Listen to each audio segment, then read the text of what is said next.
오늘도 변함없이 새로운 하루 허락하신 하나님께 감사하며 예배로 나아가겠습니다. 찬송가 484장 내 맘의 주여 소망되소서 함께 찬송하시겠습니다.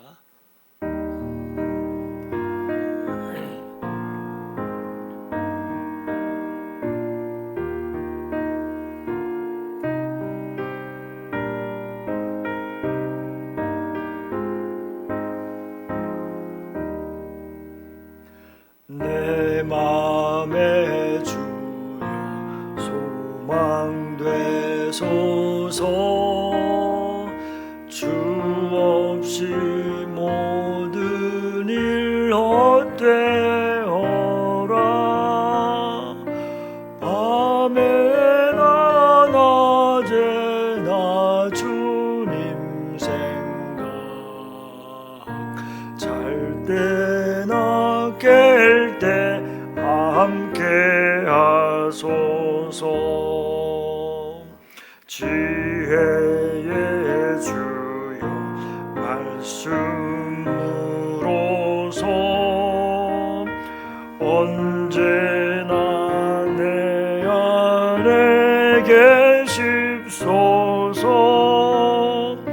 주는 내 아버지 나는 아들 주 안에 내가 늘 함께하네.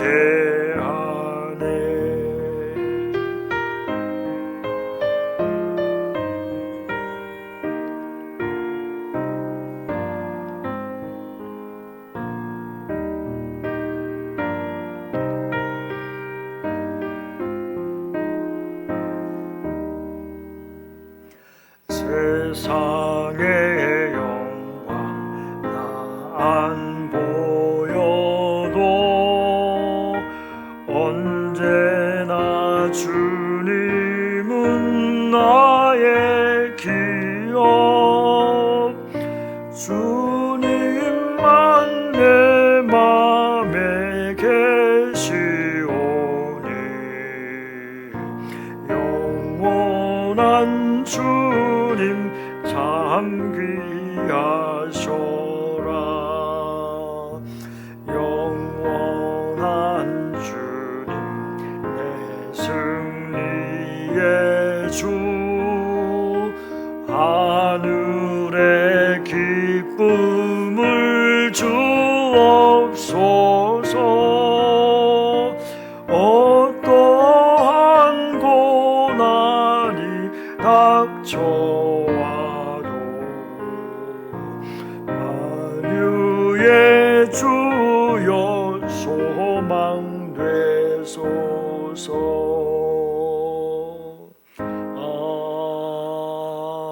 아멘. 오늘 본문 말씀은 로마서 7장 4절부터 6절 그리고 14절부터 25절까지 말씀입니다. 제가 봉독하겠습니다. 그러므로 형제들아 너희도 그리스도의 몸으로 말미암아 율법에 대하여 죽임을 당하였으니 이는 다르니 곧 죽은 자 가운데서 살아나신 이에게 가서 우리가 하나님을 위하여 열매를 맺게 하려 함이라. 우리가 육신에 있을 때에는 율법으로 말미암는 죄의 정욕이 우리 지체 중에 역사하여 우리로 사망을 위하여 열매를 맺게 하였더니 이제는 우리가 얽매였던 것에 대하여 죽었으므로 율법에서 벗어났으니 이러므로 우리가 영의 새로운 것으로 섬길 것이요 율법 조문의 묵은 것으로 아니할지니라. 14절 우리가 율법은 신령한 줄 알거니와 나는 육신에 속하여 죄 아래에 팔렸도다. 내가 행하는 것을 내가 알지 못하노니 곧 내가 원하는 것은 행하지 아니하고 도리어 미워하는 것은 행함이라. 만일 내가 원하지 아니하는 그것을 행하면 내가 이로써 율법이 선한 것을 시인하노니 이제는 그것을 행하는 자가 내가 아니요 내 속에 거하는 죄니라. 내 속 곧 내 육신에 선한 것이 거하지 아니하는 줄을 아노니 원함은 내게 있으나 선을 행하는 것은 없노라. 내가 원하는 바 선은 행하지 아니하고 도리어 원하지 아니하는 바 악을 행하는도다. 만일 내가 원하지 아니하는 그것을 하면 이를 행하는 자는 내가 아니요 내 속에 거하는 죄니라. 그러므로 내가 한 법을 깨달았노니 곧 선을 행하기 원하는 나에게 악이 함께 있는 것이로다. 내 속사람으로는 하나님의 법을 즐거워하되 내 지체 속에 한 다른 법이 내 마음의 법과 싸워 내 지체 속에 있는 죄의 법으로 나를 사로잡는 것을 보는도다. 오호라, 나는 곤고한 사람이로다. 이 사망의 몸에서 누가 나를 건져내랴. 우리 주 예수 그리스도로 말미암아 하나님께 감사하리로다. 그런즉 내 자신이 마음으로는 하나님의 법을, 육신으로는 죄의 법을 섬기노라. 아멘. 함께 기도하시겠습니다.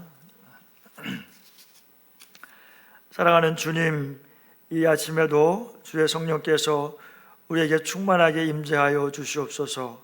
우리의 눈을 열어 주의 말씀에 기이한 것을 보게 하여 주시옵소서. 우리의 마음을 정결하게 정직하게 하여 주시옵소서. 많은 생각들을 주님 십자가 앞에 내려놓습니다. 온전히 주님께 집중하는 아침 이 시간 되게 하여 주시옵소서. 우리의 기도를 들으시고 독수리 날개치며 올라가듯 새 힘을 내려 주시옵소서. 육신은 약하여 갈지라도 우리 영혼은 더욱 날마다 새롭게 되어 하늘의 신령한 것들로 채워 주시옵소서. 예수님의 이름으로 기도드리옵나이다. 아멘. 오늘 말씀 본문으로 오호라, 나는 곤고한 사람이라는 제목으로 함께 말씀을 나누겠습니다. 오늘은 로마서 7장 말씀입니다. 사실은 로마서는 그 깊이와 넓이가 너무 깊고 넓어서 굉장히 어렵습니다. 그래서 고민하다가 그래도 요약을 해서라도 꼭 알아야 하는 성경 중에 가장 중요한 말씀입니다. 그 중에서도 7장과 8장은 우리 신앙생활에 정말 핵심적인 말씀입니다. 로마서 7장은 법에 대한 이야기가 많이 나옵니다. 그런데 사도 바울이 왜 율법 이야기를 꺼냈을까요? 법을 지키지 않으면 그 법이 그 사람을 주관하는 것입니다. 모든 사람들은 법을 준수해야 하는 것을 잘 알고 있습니다. 그래서 사도 바울은 말합니다. 7장 1절에 형제들아, 내가 법 아는 자들에게 말하노니 너희는 그 법이 사람이 살 동안만 그를 주관하는 줄 알지 못하느냐. 유대인들의 율법을 보면 남편이 죽으면 아내는 어떻게 될까요? 아내는 자유인이 됩니다. 사도 바울은 그 이야기를 먼저 꺼내고 있습니다. 남편이 살아있는 동안은 남편이 아내를 주관하게 됩니다. 2절 말씀에 만일 그 남편이 죽으면 남편의 법에서 벗어나느니라. 3절에 남편 생전에 다른 남자에게 가면 음녀라. 그러나 만일 남편이 죽으면 그 법에서 자유롭게 되나니. 남편이 살아있는데 다른 남자에게 가면 간음한 여자라는 것입니다. 남편과 사별한 후에 다른 남자에게 가서 결혼을 해도 죽은 남편과의 관계에서 법적으로 문제가 없습니다. 그것은 오히려 자연스러운 일입니다. 전 남편은 바로 율법을 의미합니다. 이제 유대인들이 예수님을 믿고 그리스도인이 되었습니다. 그리고 그들이 그동안 지켜왔던 율법이나 할례 등은 이제 죽은 전 남편과 같은 것이 되었습니다. 그런데 이제 유대인 중에서 예수님을 믿고 그리스도인이 된 사람들은 아니야, 그래도 율법은 지켜야지, 그래도 할례는 받아야 하지 않을까라고 생각을 하는 사람이 있었습니다. 하지만 예수님을 믿음으로 이런 것들에 대해서 이미 해방이 되었다라는 것입니다. 2절에서 율법을 남편의 비유를 했습니다. 그래서 남편이 죽으면 남편의 법에서 벗어나는 것과 같이 율법에 대하여 죽은 그리스도인들이 율법에 얽매일 필요가 없다는 것입니다. 이와 같이 남편의 법과 마찬가지로 4절에 보면 그러므로 내 형제들아 너희도 그리스도의 몸으로 말미암아 율법에 대하여 죽임을 당하였으니 이는 다르니 곧 죽은 자 가운데서 살아나신 이에게 가서 우리가 하나님을 위하여 열매를 맺게 하려 함이라. 이제 우리는 예수 그리스도와 함께 십자가에서 죽임을 당하였으니 율법에 대하여 죽임을 당한 것입니다. 그렇게 율법에 대하여 죽임을 당한 이유는 이제 우리가 새로운 신랑이 되시는 부활하신 예수님에게로 가서 하나님을 위하여 열매를 맺게 하기 위해서입니다. 5절 말씀에 보면 우리가 육신에 있을 때에는 율법으로 말미암는 죄의 정욕이 우리 지체 중에 역사하여 우리로 사망을 위하여 열매를 맺게 하였더니 그랬습니다. 바울은 육신에 있을 때에는 이라고 한 것은 영과 대조되는 개념으로 사용되었는데 죄에 대항하기에 무기력한 존재임을 가리키고 있습니다. 또한 육신에 있을 때라는 말은 예수님을 믿지 않았을 때라는 말과 또 같습니다. 그때에는 죄의 욕정이 우리 몸의 지체 안에서 작용해서 우리가 죽음에 이르는 열매를 맺게 했었습니다. 죄의 정욕이 이끄는 대로 따라가서 결국엔 사망에 이르게 되는 것입니다. 그러나 이제 예수 그리스도를 믿게 되었습니다. 그래서 바울은 이제 이렇게 말합니다. 6절 말씀에 이제는 우리가 얽매였던 것에 대하여 죽었으므로 율법에서 벗어났으니 이러므로 우리가 영의 새로운 것으로 섬길 것이요 율법 조문에 묵은 것으로 아니할지니라. 여기서 얽매였던 것이라는 말은 율법을 설명해 주는 말입니다. 무슨 말입니까?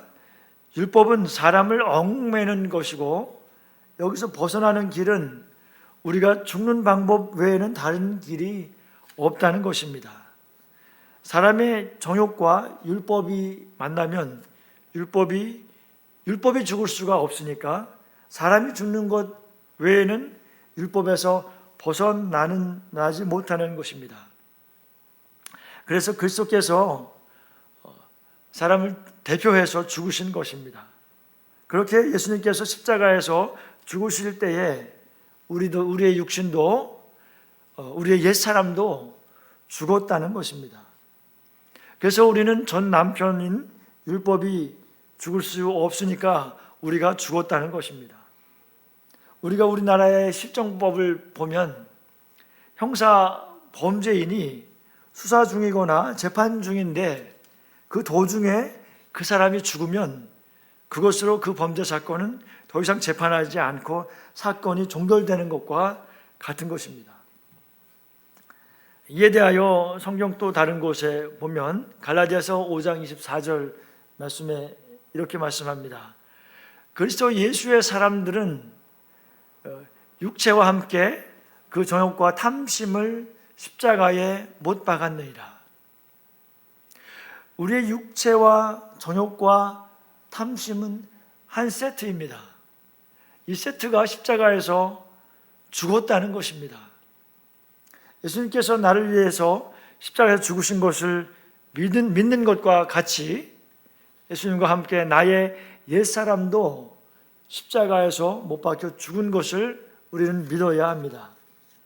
그리고 본문 6절에 우리는 이제 영의 새로운 것으로 섬길 것이요 라고 합니다. 그리스도를 믿음으로 얻게 되는 새 생명으로 살며 하나님을 섬길 것이요 율법에 묵은 것으로 그 율법을 지키는 것으로 공로 삼아서 하나님을 섬기려 하지 말아야 합니다. 6절까지는 율법이 그 부정적인 의미로 사용되었지만 본래 율법은 거룩하고 의로우며 선한 것입니다. 그러나 그 율법은 우리를 변화시키지 못합니다. 그래서 율법은 마치 거울과도 같습니다. 율법은 우리 자신의 죄를 보게 합니다. 7절 말씀입니다. 그런즉 우리가 무슨 말을 하리요? 율법이 죄냐? 그럴 수 없느니라. 율법으로 말미암지 않고는 내가 죄를 알지 못하였으니 곧 율법이 탐내지 말라 하지 아니하였더라면 내가 탐심을 알지 못하였으리라. 그러나 죄가 기회를 타서 계명으로 말미암아 내 속에서 온갖 탐심을 이루었나니. 율법은 죄를 깨닫게 하는 중요한 역할을 하는 것입니다. 율법을 몰랐을 때에는 내가 죄인인 줄 몰랐었는데 이제 율법을 알므로 내가 죄로 인해 도리어 사망에 이르게 되었습니다. 그러면 율법은 선한 것인데 나에게 사망이 되는다고 했는데 선한 것이 맞습니까? 13절에 보면 그런즉 선한 것이 내게 사망이 되었느냐? 그럴 수 없느니라. 오직 죄가 죄로 드러나기 위하여 선한 그것으로 말미암아 나를 죽게 만들었으니 이는 계명으로 말미암아 죄로 심히 죄되게 하려 함이라. 계명은, 다른 말로 율법은 성도들 가운데 있는 죄를 죄로 드러나게 합니다. 이때에 성도는 심한 죄의식을 느끼게 되고 선을 행하여 거룩하게 되고자 했던 소망이 좌절되어서 심한 절망감을 느끼게 됩니다. 이처럼 계명은 성도로 하여금 스스로 의롭게 되며 선한 삶을 살겠다고 결심했던 것들을 허무하게 만듭니다. 이런 현상은 그리스도를 믿음으로써 의롭게 된 성도가 그 신분에 걸맞는 삶을 살아보려고 하는 데서 생겨나는 것입니다. 그러나 그 계명이 성도의 삶을 좌절시킨다 하더라도 계명 그 자체는 악한 것이 아닙니다. 그래서 바울은 율법이 내게 사망이 되었느냐? 그럴 수 없느니라 라고 분명하게 말합니다. 14절부터 25절까지는 하나님의 법에 동의하는 마음과 죄의 법에 굴복하는 육신 사이에서 끊임없는 씨름이 있는 것을 묘사하고 있는 말씀들입니다. 여기서 사도 바울은 그 선한 것을 다 지킬 수 없는 자신뿐만이 아니라 죄의 문제로 고민하는 다른 모든 성도들을 가르쳐서 나라고 표현을 하고 있습니다. 14절에 보면 우리가 율법은 신령한 줄 알거니와 나는 육신에 속하여 죄 아래 팔렸도다.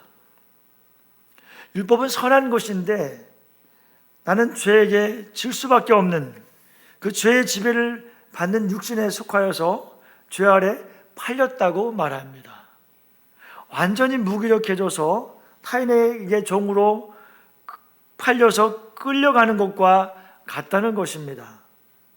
우리는 누구든지 처음 예수님을 만나고 기쁨으로 충만했었습니다. 우리는 완전히 옛날과 이제 다른 삶을 살 것 같았습니다. 서로 사랑하면서 살고 감사하며 살 것 같았습니다. 그런데 그런 시간들은 오래 가지 못했습니다. 죄의 유혹이 다시 우리 가운데서 일어나기 시작하고 내가 다 버렸다고 생각했던 옛 습관을 내가 또 언젠가 모르게 다시 생각하고 있는 것들을 발견하게 됩니다. 시기하고 질투하기도 합니다. 옛날의 나의 모습으로 언젠가 모르게 나도 이미 돌아와 있는 것을 보게 되는 것입니다. 그럴 때에 나는 구원을 받은 것이 맞기는 한 것인가 하는 혼란에 빠지기도 합니다. 15절 말씀에 내가 행하는 것을 내가 알지 못하노니 곧 내가 원하는 것은 행하지 아니하고 도리어 미워하는 것을 행함이라. 내가 행하는 것을 내가 알지 못하노니. 사도 바울도 내가 왜 이러지? 하면서 이렇게 사는 자기 자신을 도무지 이해할 수가 없었던 것입니다. 자신이 뜻하는 바와 실제로 행동으로 옮겨지는 것이 서로 다르기 때문입니다. 여기서 우리는 신앙적인 갈등이 아주 최고조에 달합니다. 하나님의 자녀가 되었다는 사실에 대한 회의가 찾아들게 되는 시점이 바로 이때입니다. 바울은 선을 행하려고 할 때마다 이에 대항하는 자기 지체 속에 또 다른 법이 있음을 깨닫게 됩니다. 17절 말씀입니다. 이제는 그것을 행하는 자가 내가 아니요 내 속에 거하는 죄니라. 그 또 다른 존재, 내 안에 내가 미워하는 것을 행하는 죄가 살고 있는 것입니다. 우리는 이것을 잘 판단하고 죄가 정죄하는 것을 정죄함에 대해서 거기에 빠지지 말아야 합니다. 그래서 바울은 이렇게 고백합니다. 18절에 내 속 곧 내 육신에 선한 것이 거하지 아니하는 줄을 아노니 원함은 내게 있으나 선을 행하는 것은 없노라. 내가 원하는 바 선은 행하지 아니하고 도리어 원하지 아니하는 바 악을 행하는도다. 예수를 믿는 우리가 그렇다는 말입니다. 그래서 사도 바울은 자신의 한계를 인정할 수밖에 없었습니다. 예수를 믿고 구원받았지만 여전히 내 안에 죄와 악이 그대로 있구나 하고 깨달은 것입니다.